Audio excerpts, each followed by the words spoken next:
बिहार से बड़ी खबर है, जहां पटना में बीच सड़क पर खूनी वारदात को अंजाम दिया गया। मेदांता के नर्स की चाकू मारकर हत्या कर दी गई है। पूर्णिया की रहने वाली नर्स सोनी कुमारी बताई जा रही है। घटना से इलाके में सनसनी मची हुई है। पटना के कंकड़बाग इलाके की घटना सामने आई है, जहां मेदांता के नर्स की चाकू मारकर हत्या कर दी गई है। संजय सहयोगी जुड़े हैं। संजय, क्या पूरा मामला सामने आया है? दिन दहाड़ी ये अभी से थोड़ी देर पहले की घटना है। कंकड़बाग का ये इलाका है और व्यस्तम इलाका है। पॉस कॉलोनी में शुमार है कंकड़बाग कॉलोनी। और यहाँ पर मेदांता में जो जानकारी मिल पाई है, सोनी कुमारी जो मैरिड वीमेन है और अपनी ड्यूटी खत्म कर वो घर लौट रही थी। इसी दौरान एक शख्स ने उनकी चाकू मारकर बीच सड़क पर हत्या कर दी है। और इसके बाद इलाके में सनसनी फैल गई। काफी संख्या में लोगों की आवाजाही इस इलाके में होती है सड़क से, लेकिन उसने चाकू मारी और यहाँ से वो फरार हो गया है। मौत हो गई है। और इसके बाद अभी एएसपी सदर काम्या मिश्रा समेत तमाम अधिकारी मौके पर पहुंच गए हैं। मामले की छानबीन की जा रही है। सीसीटीवी फुटेज को खंगाला जा रहा है और देखना होगा इसमें जो शख्स है उसकी तस्वीर कैद हो गई है। ऐसा बताया जा रहा है कि चाकू लेकर वो भाग रहा था तो उसकी तस्वीर कैद हुई है। लेकिन निश्चित तौर पर एक बड़ा सवाल राजधानी पटना में, वो भी दिन दहाड़े एक नर्स की बीच सड़क पर चाकुओं से गोदकर हत्या कर दी जाती है, तो पुलिस की पेट्रोलिंग पर सवाल खड़ा होना लाजमी है। देखना होगा पुलिस अनुसंधान के बाद किस नतीजे पर पहुंचती है। लेकिन फिलहाल जो शख्स है, जो आरोपी है, उसकी पकड़ धकड़ के लिए सीसीटीवी फुटेज से तस्वीर निकाली गई है और छापेमारी चल रही है। जी चलिए, शुक्रिया संजय जानकारी के लिए आपका। बढ़ते आगे, रांची के सीएम आवास में डुमरी उपचुनाव को लेकर पार्टी नेताओं के बीच मंथन हुआ। इसमें जेएमएम, कांग्रेस और आरजेडी के नेता शामिल हुए। इस मौके पर तय हुआ कि 17 अगस्त को जेएमएम प्रत्याशी मंत्री बेबी देवी नामांकन दाखिल करेंगी। इसके साथ ही चुनाव प्रचार जोर पकड़ेगा। तीनों दलों ने डुमरी उपचुनाव में जीत का दावा किया।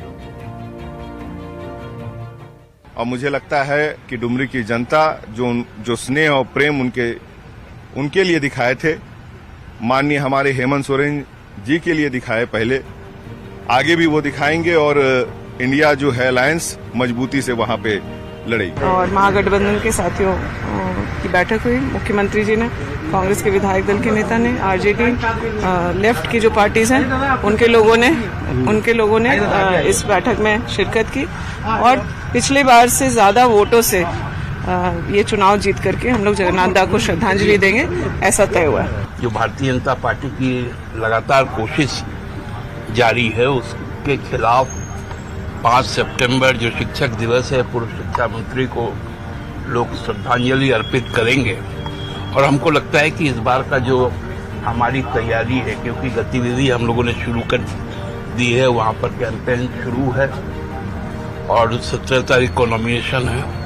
और नॉमिनेशन के बाद इस बीच में हमारे नेता को मुंबई भी जाना पड़ेगा और जो यहाँ पर स्थितियाँ केंद्रीय एजेंसियों के द्वारा हो रहा है कि नेता को विचलित किया जाए, हमको उससे भी लड़ना है और डुमरी में भी एक रिकॉर्ड मार्जिन के साथ आगे बढ़ना है। और मुझे वही लगता है कि इस बार जो है, जो अपनी इक्वेशन है मेरे व्यक्तिगत, कि इस बार जो है, जो बेबी देवी जो है 1 लाख वोट कम से कम लाएगी। दमखम के साथ चुनाव लड़ना है और जगन्नाथ बाबू का वो 2005 से फील्ड रहा है, वहां से वो जीते हैं, उनका एक अलग माहौल बना हुआ है।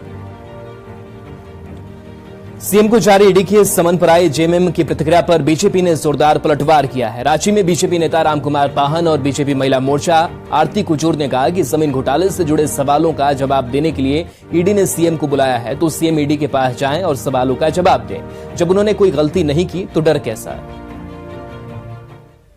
हेमंत सोरेन जी है तो वहां पर अपना नाम बदलकर, कभी पता उन्होंने रांची लिखता है, कभी दुमका लिखता है, कभी बोकारो लिखता है, तो कभी उनका भाई का नाम है बसंत सोरेन तो भाई का नाम पर लिख देगा बसंत प्रसाद सोरेन। इस तरह नाम का भी लोगों ने चेंज कर करके, गलत पता कर करके, और आदिवासी जमीन को, सैकड़ों एकड़ जमीन को इन्होंने लूटने का काम किया है, जिसको आज ईडी ने समन जारी किया है। उसको पूछताछ कर रहा है कि भाई इस तरह से आपने अछूत प्रॉपर्टी जो आपने अर्जित किया है, आदिवासी जमीन को इतने बड़ा लूटने का काम किया है, माइनिंग के इतना बड़ा आपने घोटाला किया है। जो जेएमएम के महासचिव सुप्रियो भट्टाचार्य जी ने जो धमकी देने का काम किया है, तो मैं यही कहूंगी, एक तो चोरी ऊपर से सीना चोरी। आप बहुत अगर पाक साफ है तो कौन सी का डर रहे हैं? जाइए जो सवाल है, जो जवाब है, आप बात रखिए और अपनी बातों को रखिए। जो आपको पूछा जाएगा बात रखिए। जब आप चोरी ही नहीं किए तो डर कौन सी का है? एक तो चोरी ऊपर सीना चोरी।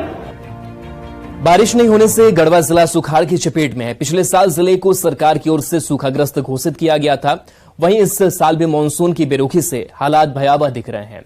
सरकारी आंकड़े के मुताबिक जिले में 55,000 हेक्टेयर जमीन पर इस साल धान की रोपाई का लक्ष्य था, लेकिन यह अधूरा ही रह गया। 11 अगस्त तक जिले में 6.5% ही रोपाई हो सकी है और अगर बारिश का यही हाल रहा तो लोगों के पलायन की आशंका जताई जा रही है। अभी पंपिंग सेट के सहारे लोग रोपनी कर रहे हैं, लेकिन बारिश नहीं हुई तो उनकी कमर टूट सकती है। वहीं कृषि विभाग की ओर से जिले में वैसे 25 जगहों की जियो टैगिंग की जा रही है जहां धान की रोपनी नहीं हो सकी है। इस बारे में रिपोर्ट केंद्र सरकार को भेजी जाएगी।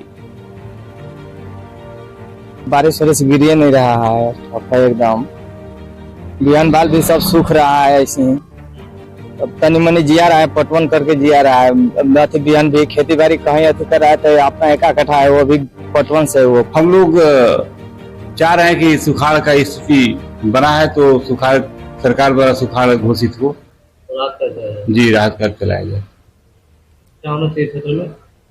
सुखाड़ राहत योजना चलाया जाए जिससे किसानों को लाभ मिल सके।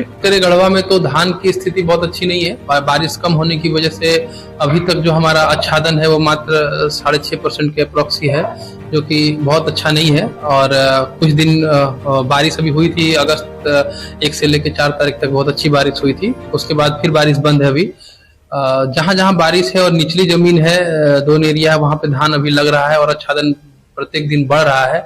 हम लोग उम्मीद करते हैं कि यदि बारिश अच्छी हो जाती है अभी भी तो 15 से 20 अगस्त भर में बहुत अच्छा आच्छादन हो जाएगा। लेकिन ये बारिश पे रेलवे की ईस्ट वेस्ट को डेडिकेटेड फ्रेट कॉरिडोर परियोजना में हावड़ा मुंबई मुख्य मार्ग पर चक्रधरपुर रेल मंडल का भी हिस्सा शामिल है। इस परियोजना में जमशेदपुर से चक्रधरपुर और चक्रधरपुर से मनोहरपुर तक मुख्य सड़क के बीच मौजूद रेलवे फाटकों में ओवरब्रिज का निर्माण होगा। इसके लिए सर्वे का काम शुरू हो गया है। रेलवे फाटक पर बनने वाले ओवरब्रिज के लिए इंडियन जियोटेक्निकल सर्विस नई दिल्ली की ओर से सर्वे और सॉइल टेस्टिंग का काम किया जा रहा है। सर्वे कर रही एजेंसी के मुताबिक जमशेदपुर से मनोहरपुर के पास स्थित चराई केला तक 27 ओवरब्रिज बनेंगे, जिसके लिए सर्वे किया जा रहा है। मुख्य सड़क में पड़ने वाले रेल फाटकों में ओवरब्रिज का निर्माण हो जाने से सड़क मार्ग पर लोगों का आवागमन सुचारू हो सकेगा। 27 फ्लाईओवर की और ओवरब्रिज बनने का बात करी, जिसमें कुछ वाटर अंडर का जैसे कैनाल हो गए, रिवर हो गए, वहाँ पे बने, कुछ रेलवे क्रॉसिंग के पास बनेंगे और जिस जगह नीड रहेंगे जहाँ पे देखा जाएगा उस हिसाब से वहाँ पे फ्लाईओवर बनेंगे। 27 स्पॉट्स पे अभी जैसे सॉइल टेस्टिंग